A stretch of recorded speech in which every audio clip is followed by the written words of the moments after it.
Pancasila. Belajar bergerak berbagi untuk negeri, kita menjalin kolaborasi. Belajar bergerak berbagi untuk negeri, demi bakti pada Ibu Pertiwi.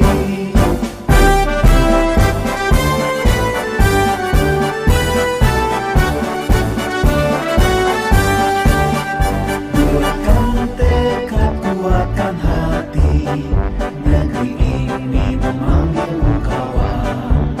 Belajar bergerak berbagi untuk negeri, guru penggerak majukan pendidikan. Guru penggerak menghamba pada murid, kreatif rancang pembelajaran. Hargai potensi, tingkatkan prestasi, lahirkan profil pelajar Pancasila. Belajar bergerak berbagi untuk negeri, kita menjalin kolaborasi.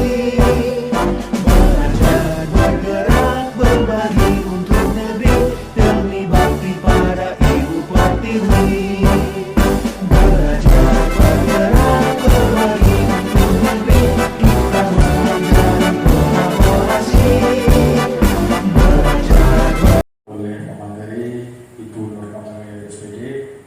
Dilanjutkan paparan materi yang kedua yang akan disampaikan oleh Ibu Lima tentang diseminasi budaya positif di sekolah. Kepada beliau waktu dan tempat kami aturkan.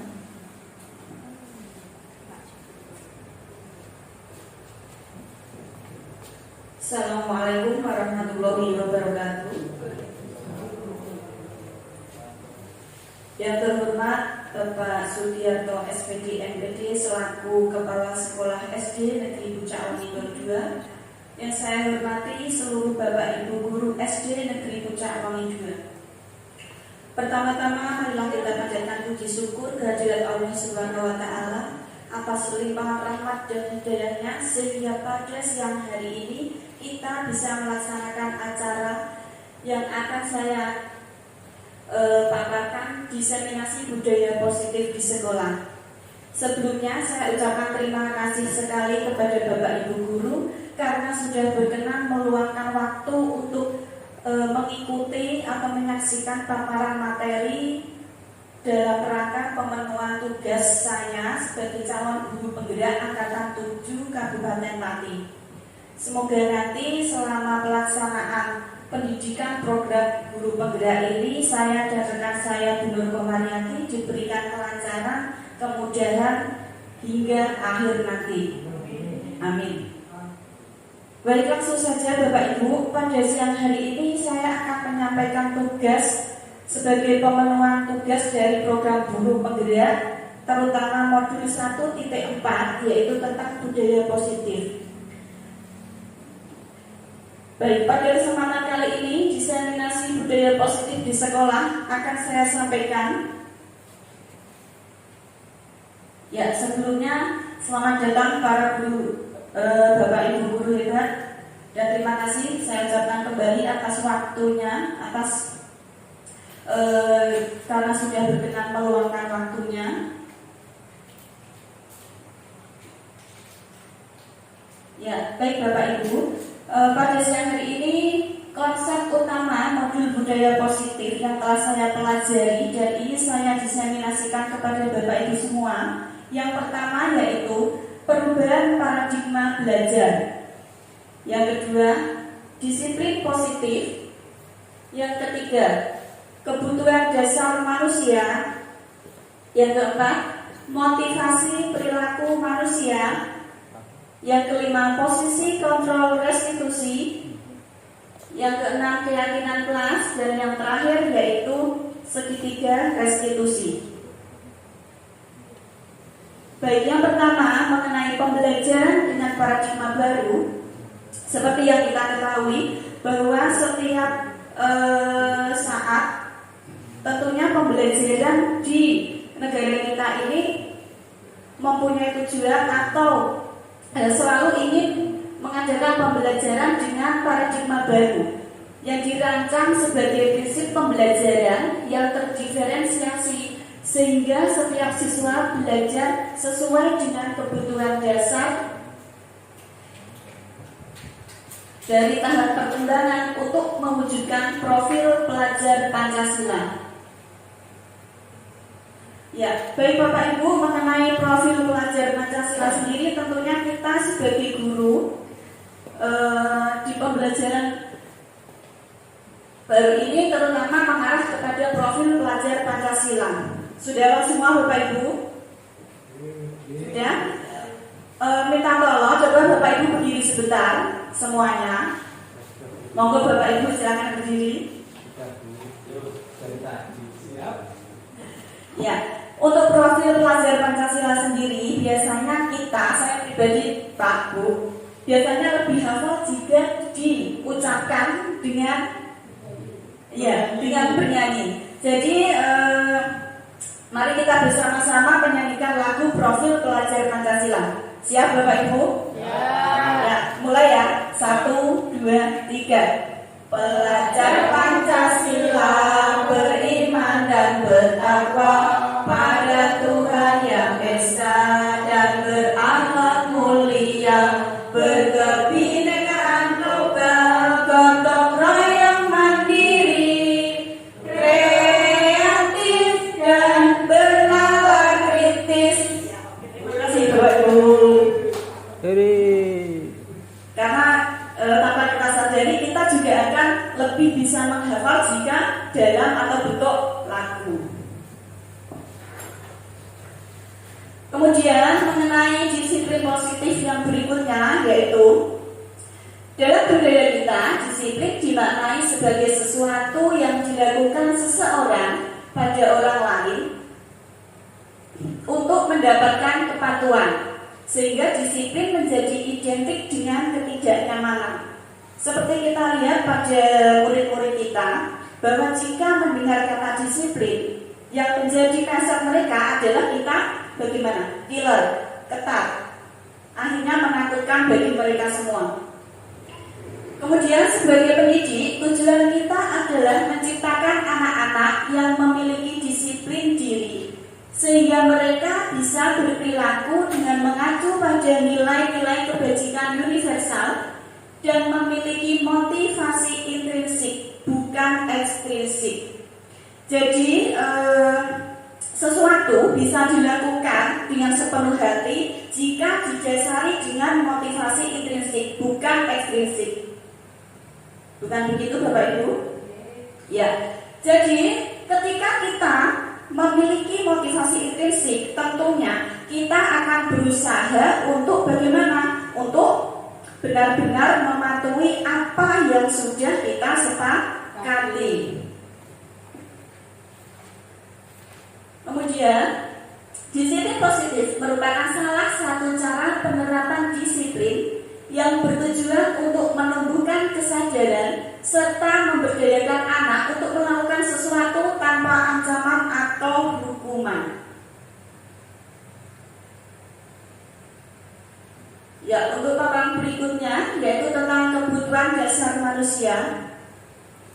Kebutuhan dasar manusia sesuai realitas atau kebutuhan setiap orang jelas berbeda.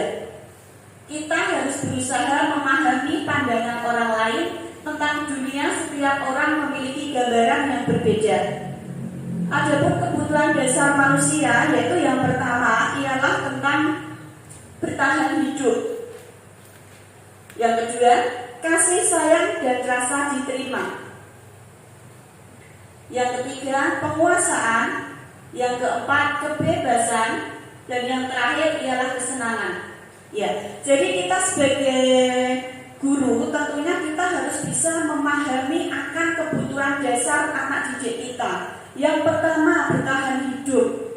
Bertahan hidup di sini bukan berarti tentang bagaimana cara mereka untuk bertahan hidup, tapi bagaimana kita memahami murid kita itu bisa merasa nyaman dan aman ketika bersama kita, terutama ketika berada di sekolah.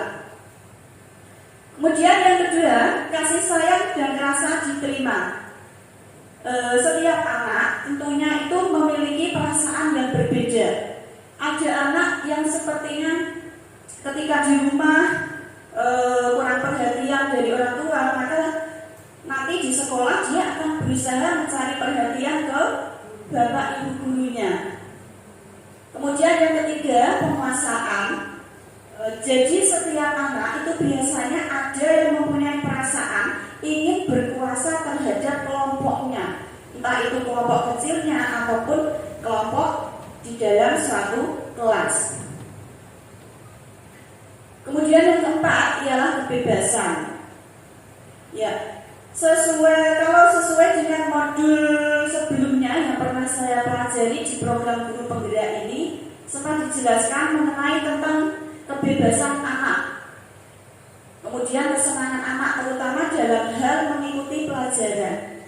Jadi menurut Ki Hajar Dewantara di modul sebelumnya itu bahwa kita sebagai guru harus bisa memberikan fasilitas sesuai kodrat dan zaman pada anak didik kita. Jadi yang namanya pembelajaran tidak selalu harus berada di dalam kelas dan juga boleh diselipkan dengan permainan-permainan tertentu. Tentunya yang masih berada pada lingkup pembelajaran. Kemudian untuk materi keempat yaitu tentang motivasi perilaku manusia. Motivasi merupakan dorongan yang timbul pada diri seseorang secara sadar atau tidak sadar untuk melakukan suatu tindakan dengan tujuan tertentu. Yang pertama, menghindari ketidaknyamanan dan hukuman. Yang kedua, mendapatkan imbalan atau penghargaan dari orang lain. Yang ketiga, menghargai nilai kebajikan diri sendiri. Mengenai menghindari ketidaknyamanan dan hukuman, misalnya murid melakukan disiplin diri karena ia takut dihukum. Itu artinya motivasi yang timbul itu adalah motivasi intrinsik. Kemudian yang kedua, mendapatkan imbalan atau penghargaan dari orang lain.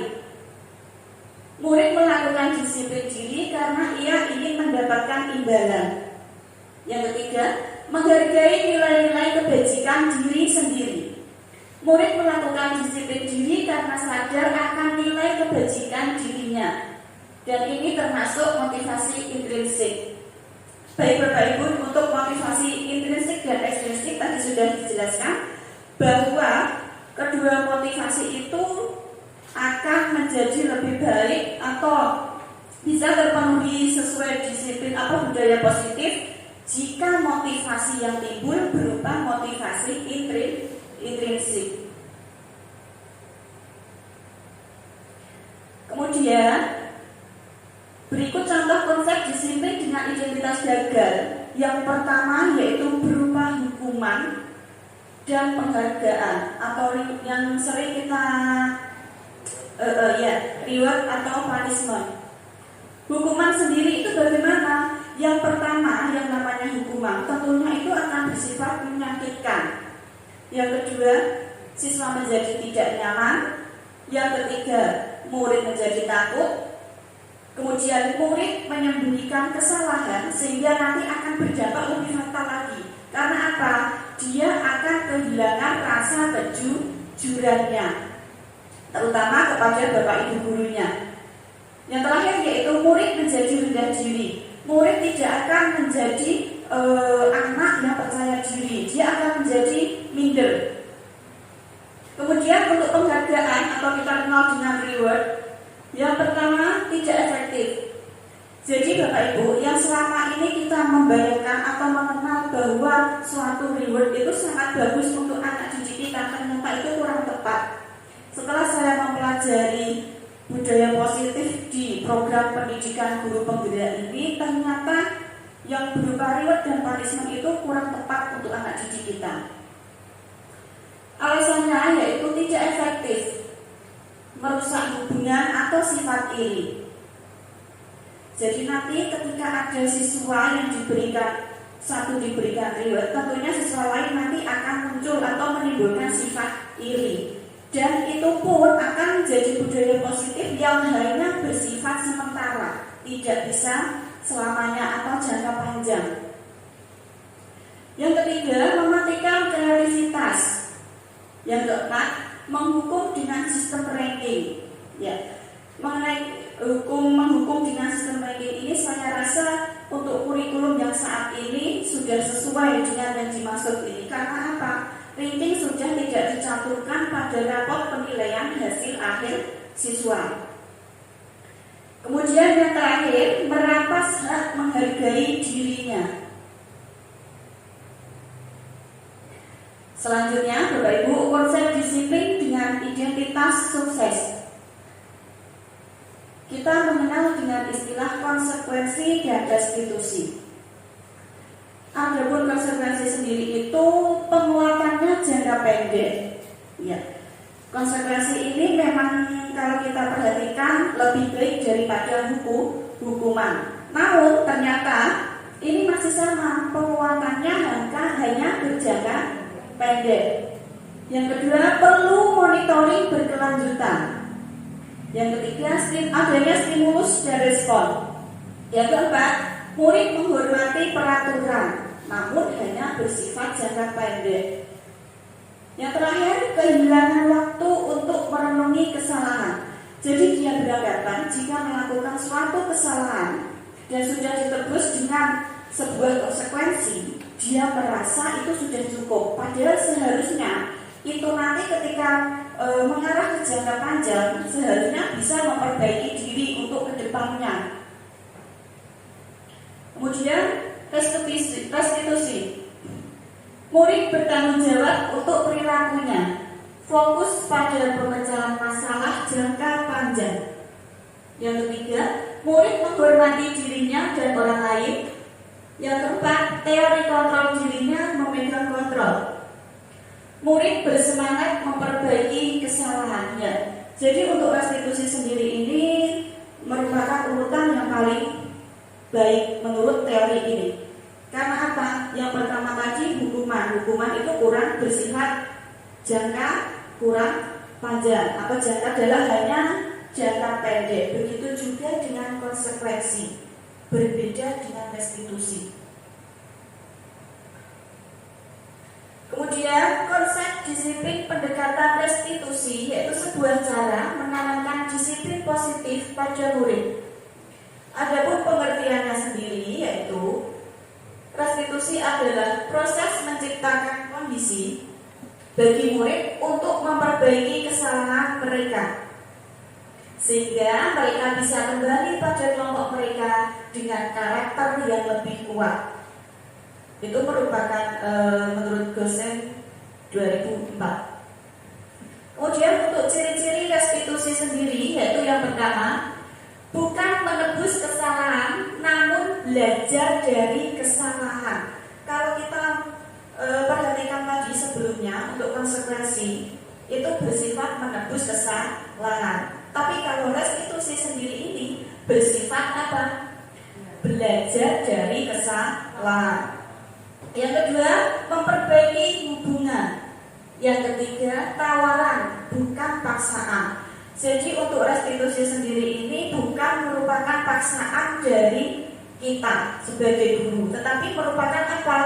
Tawaran untuk murid. Berikutnya, menuntut untuk melihat ke dalam diri. Kemudian mencari kebutuhan dasar yang mendasari tindakan. Dan yang terakhir, menguatkan dan fokus pada solusi. Kemudian perbedaan dari hukuman, konsekuensi, dan restitusi sendiri itu apa? Contoh, dalam suatu kasus siswa menyontek ketika ulangan. Untuk hukuman misalkan guru menghukum siswa tersebut dengan hormat bendera selama 10 menit. Yang kedua, guru marah sehingga murid menjadi takut. Baik Bapak Ibu, untuk hukuman sendiri itu yang selama ini kita lakukan, entah menyadari atau tidak, ternyata hukuman itu bagaimana? Bersifat tidak baik, walaupun kita merasa bahwa hukuman itu nanti bisa merubah kebiasaan siswa kita, tapi ternyata itu berdampak kurang baik. Kemudian yang kedua, konsekuensi. Konsekuensi contohnya, guru memberikan konsekuensi untuk siswa agar mengerjakan ulangan di ruang guru. Jadi ketika ada siswa yang mencontek saat ulangan di dalam kelas, kita memberikan konsekuensi, kemudian meminta siswa untuk mengerjakannya di ruang guru. Kemudian yang kedua, guru tegas dan menghormati peraturan. Jadi nanti ketika kita memberikan konsekuensi pada murid, murid merasa bahwa kesalahannya itu sudah termaafkan, sehingga tidak menutup kemungkinan suatu saat akan mengulangi hal yang sama, karena dia menganggap bahwa oh hanya seperti itu hukumannya. Jadi tidak akan ada efek jera. Kemudian yang ketiga, restitusi. Guru menanyakan keyakinan kelas atau dirinya dan membantu siswa menyelesaikan masalah. Yang kedua, guru terbuka dan siswa menghormati dirinya dan orang lain. Ya, jadi ketika ada siswa yang menyontek, kita sebagai guru harus bisa melakukan pendekatan internal, sehingga nanti motivasi yang ada pada diri anak atau diri murid kita akan timbul motivasi intrinsik untuk selalu berupaya memberikan atau menanamkan budaya positif pada dirinya sendiri. Selanjutnya, 5 posisi kontrol restitusi. Yang pertama yaitu guru sebagai penghukum. Yang kedua, guru sebagai pembuat rasa bersalah. Yang ketiga, guru sebagai teman. Yang keempat, guru sebagai pemantau. Dan yang terakhir, guru sebagai manajer. Baik Bapak Ibu, tentunya kita karena sudah lama berada di tengah-tengah murid kita, mulai dari posisi kontrol yang pertama hingga posisi kontrol yang terakhir, kira-kira mana yang sudah sering kita terapkan pada murid kita? Semua, ya. Dan ternyata dari kelima posisi kontrol tersebut, yang paling baik adalah posisi ketika kita menjadi atau sebagai manajer. Kenapa seperti itu? Karena pada posisi manajer ini kita bukan sebagai penghukum. Jadi murid tidak akan takut dengan kita. Kemudian pembuat merasa bersalah. Murid nanti bisa dia akan berusaha, atau ketika dia melakukan kesalahan, dia hanya merasa bersalah tanpa ada motivasi intrinsik dari dirinya untuk menanamkan budaya positif jangka panjang. Kemudian berikut contoh penerapan 5 posisi kontrol dalam sebuah kasus, yaitu siswa tidak memakai atribut lengkap saat upacara bendera.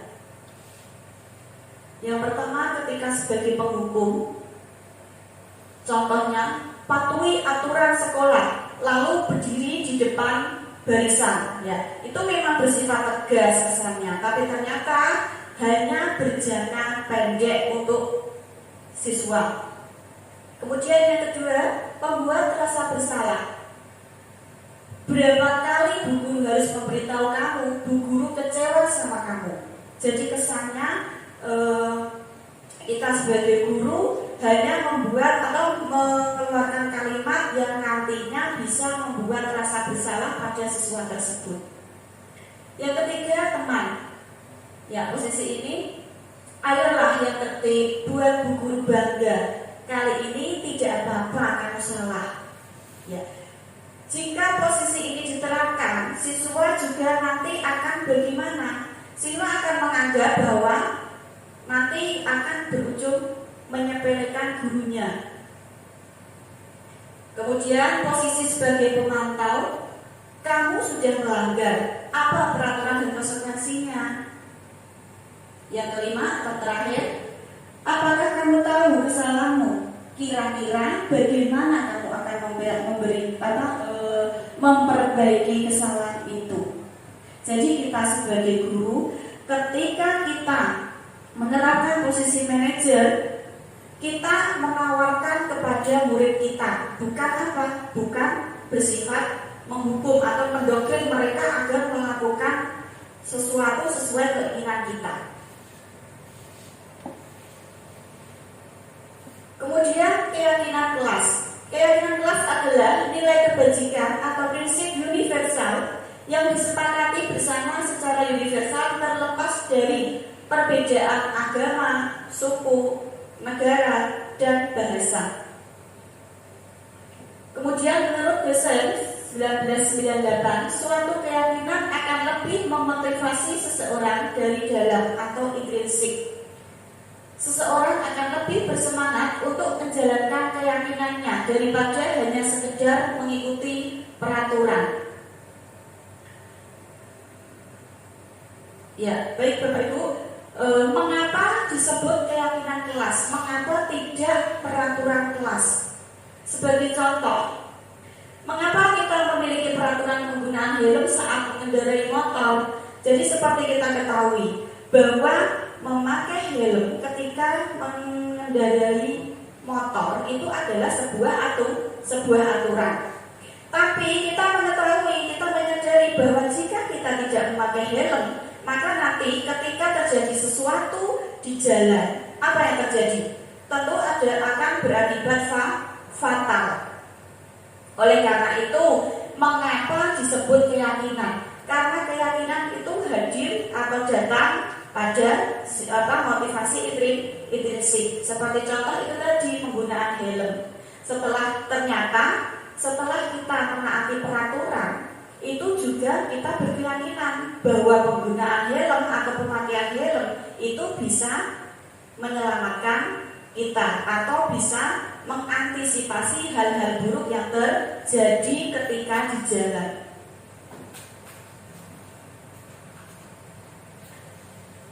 Selanjutnya, kemarin waktu di dalam kelas 5, saya sudah membuat keyakinan kelas, dan saya harapkan semoga keyakinan kelas itu tidak hanya kami selaku calon guru penggerak yang membuatnya. Saya harap nanti setelah Bapak Ibu guru semua sudah mengikuti diseminasi ini bisa menerapkan pada kelas masing-masing, sehingga nanti akan berdampak baik pada sekolah.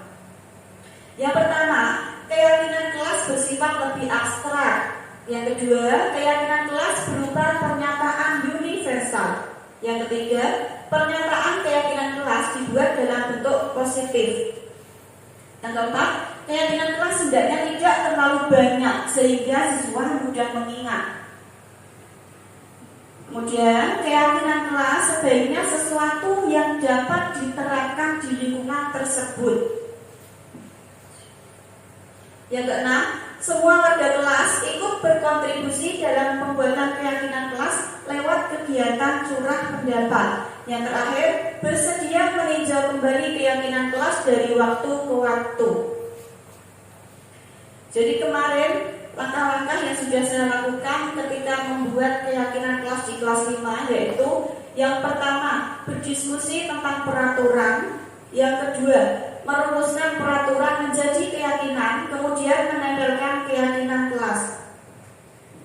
Jadi kemarin sempat saya dokumentasikan Bapak Ibu, karena kebetulan ini juga termasuk untuk memenuhi tugas di program guru penggerak.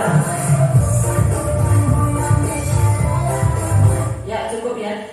Jadi kemarin yang langkah-langkah yang saya lakukan itu yang pertama, saya membagikan siswa kertas post-it. Saya meminta mereka untuk menuliskan apa sebenarnya atau bagaimana kelas yang mereka inginkan. Kemudian setelah itu mereka menempelkan di papan tulis. Ya, setelah semua siswa menempelkan di kelas, kemudian kami menyepakati keyakinan mana yang bisa kita masukkan ke dalam kelas kita, sehingga akhirnya terbentuklah keyakinan kelas kita, yaitu yang pertama, datang ke sekolah tepat waktu. Yang kedua, budayakan 5S. senyum, salam, sapa, sopan, dan santun. Yang ketiga, bertanggung jawab mengerjakan piket. Yang keempat, bersikap tenang saat pelajaran berlangsung dan dilarang mencontek, terutama ketika ulangan. Yang keempat, rukun dengan teman. Yang keenam atau terakhir, selalu menjaga kebersihan dan kerapian. Jadi untuk saat ini di kelas 5 sudah saya terapkan tentang keyakinan kelas, agar mereka bisa tahu bahwa keyakinan kelas yang sudah mereka buat, yang sudah mereka sepakati, dan jika suatu saat dilanggar, tentu sanksi, bukan sanksi, efeknya atau akibatnya mereka sudah mengetahuinya. Selanjutnya mengenai segitiga restitusi, yaitu yang pertama menetapkan identitas, yang kedua validasi tindakan yang salah, yang ketiga menanyakan keyakinan. Jadi ketika ada siswa yang melanggar peraturan atau keyakinan kelas, yang pertama kita sebagai guru harus bisa menetapkan identitas. Kita semua akan melakukan hal terbaik yang bisa kita lakukan. Berikutnya, validasi tindakan yang salah. Semua perilaku tentu memiliki alasan. Begitu juga dengan murid. Jadi, ketika murid melakukan sebuah kesalahan, kita sebagai guru harus bisa menerapkan segitiga restitusi tersebut. Dan dengan urutan-urutan yang sudah sesuai dengan teori tersebut. Yang ketiga, yang terakhir, menanyakan keyakinan. Kita semua memiliki motivasi internal, yaitu terutama keyakinan kelas yang sudah dibuat, dan karena sudah sesuai dengan motivasi internal, tentunya mereka akan bagaimana? Budaya positif akan timbul pada diri mereka.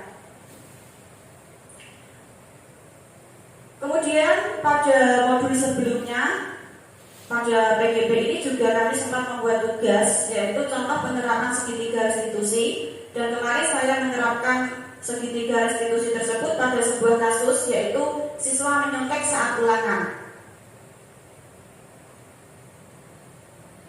Dan berikut contoh penerapan segitiga restitusi yang sudah saya terapkan kepada terhadap kasus tersebut. Selamat pagi Mbak Nisa. Mbak Nisa, kenapa disuruh Bu ini ke sini? Iya. Jadi begini Mbak Nisa, Bu mau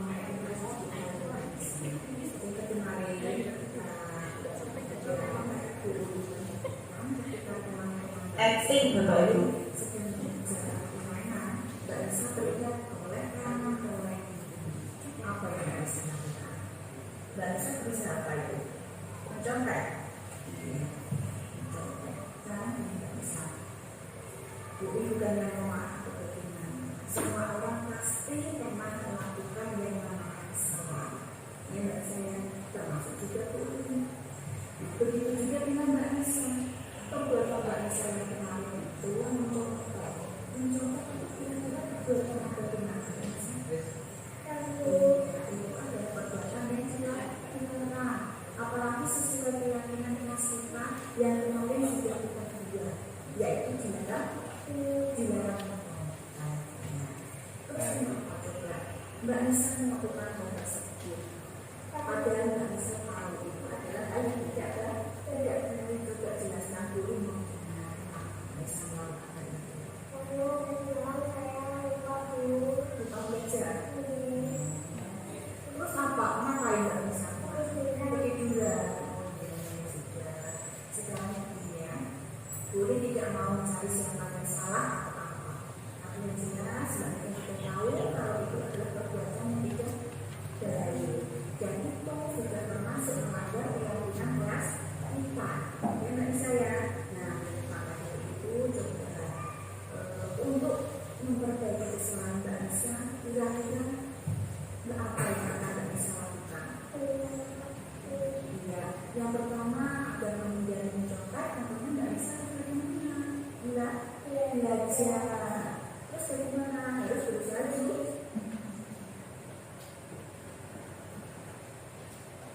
Itu tadi contoh penerapan segitiga restitusi pada kelas 5. Terutama itu kemarin kebetulan untuk pemenuhan tugas dalam PGP juga Bapak Ibu. Dan untuk lengkapnya bisa dikunjungi link YouTube saya. Di situ banyak sekali tugas-tugas PGP yang sudah saya unggah. Karena di program PGP ini semua tugas wajib diunggah dalam media sosial. Ya, dalam penerapan program disiplin positif, hendaknya guru memiliki standar kepribadian, profesional dan sosial yang baik, di mana guru mampu berefleksi pada posisi kontrolnya saat ini. Bagaimana perjalanan dirinya sebagai seorang among atau posisi manajer yang menuntut murid-murid menjadi insan yang mandiri, merdeka, dan bertanggung jawab. Berikut adalah standar nasional pendidikan. Baik Bapak Ibu, demikian tadi diseminasi budaya positif yang sudah saya sampaikan. Semoga bisa memotivasi Bapak Ibu semua untuk menerapkannya pada lingkungan sekolah tercinta kita. Dan semoga setelah saya dan rekan saya Bunda Komarani mengikuti program Guru Penggerak Angkatan 7 ini, semoga Bapak Ibu yang belum mendaftar atau yang belum mengikuti, semoga bisa tergerak untuk segera mengikutinya. Baik, terima kasih. Guru Bergerak Indonesia Maju, tergerak, bergerak, dan menggerakkan. Terima kasih. Demikian tadi Bapak Ibu, apabila ada pertanyaan atau tanggapan, saya persilahkan.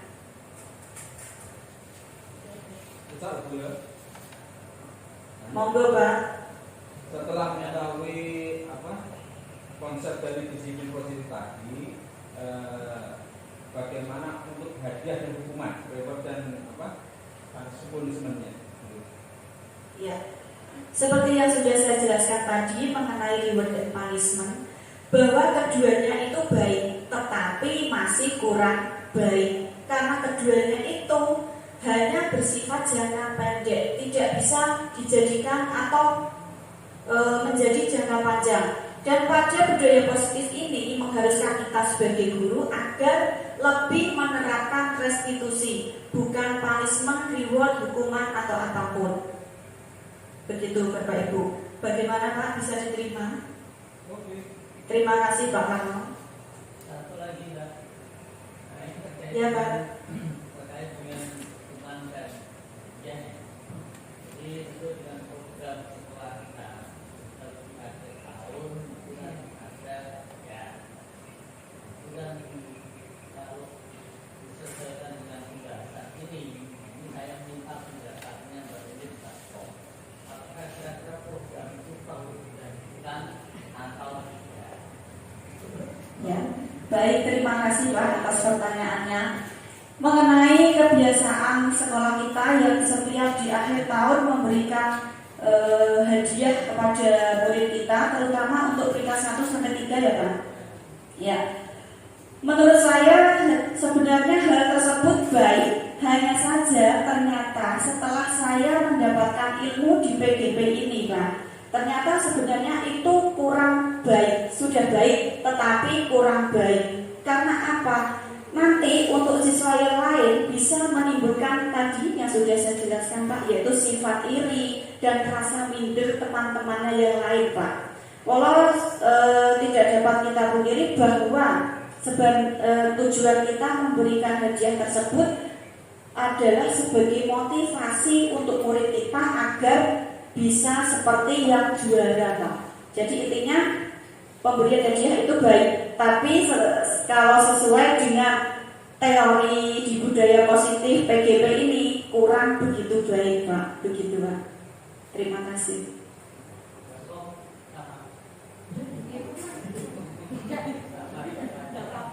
Tapi kenyataannya Ya, bagaimana Pak? Yang sudah terlaksana kemarin, ini lanjut sekali pembahasan kita ya. Saya pernah ditelepon sendiri sama salah satu wali murid yang mana di situ juara 1, 2, 3. Beliau bocah untuk juara buku-buku selembar ADHI. Ini seperti itu. Ya, baik Pak. menanggapi dari pernyataan Pak Karno.